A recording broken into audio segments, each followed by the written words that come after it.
Russia's best-known opposition figure and Vladimir Putin's fiercest critic, Alexei Navalny, made what would be his final court appearance through video link in February. He died on February 16th while serving a 19-year prison sentence on charges of extremism that he rejected as politically motivated.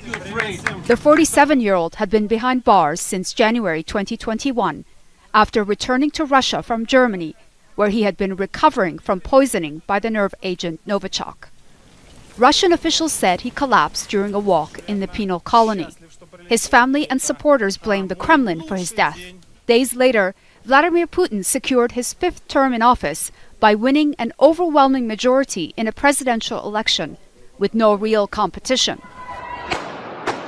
And a few days later, gunmen killed at least 137 people and injured more than 182 in a shooting and arson attack in the Crocus City Hall music venue in Moscow.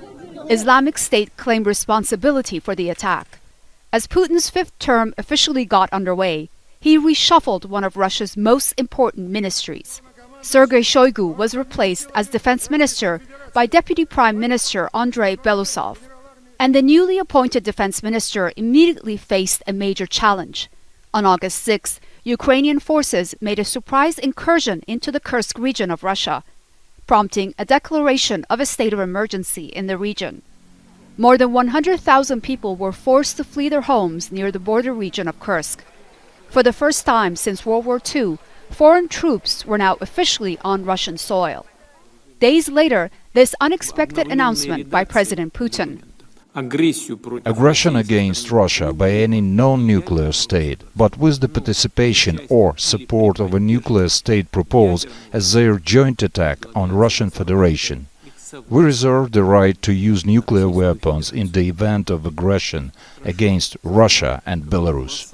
With Russia already the world's most sanctioned country, the economic impact of the war is being felt across the country. The Central Bank of Russia has again raised interest rates to their highest since 2003. All the sufferings in Russia are incomparable to that of Ukraine. That's why Russia will be able to sustain this war of attrition for a longer period of time. Perhaps one of the most significant events to happen in 2024 came in early December, when Russia effectively ended its military intervention in the Syrian civil war as the rule of President Bashar al-Assad collapsed. Russian officials are in contact with the new administration in Damascus, but it is unclear whether President Putin's military aspirations in the Middle East will continue to be as important in 2025 as the war in Ukraine enters its fourth year. The new year could prove to be one of the most challenging in decades, not only for the Russian state, but also for its people. Dorsa, Jabbari, Al Jazeera, Moscow.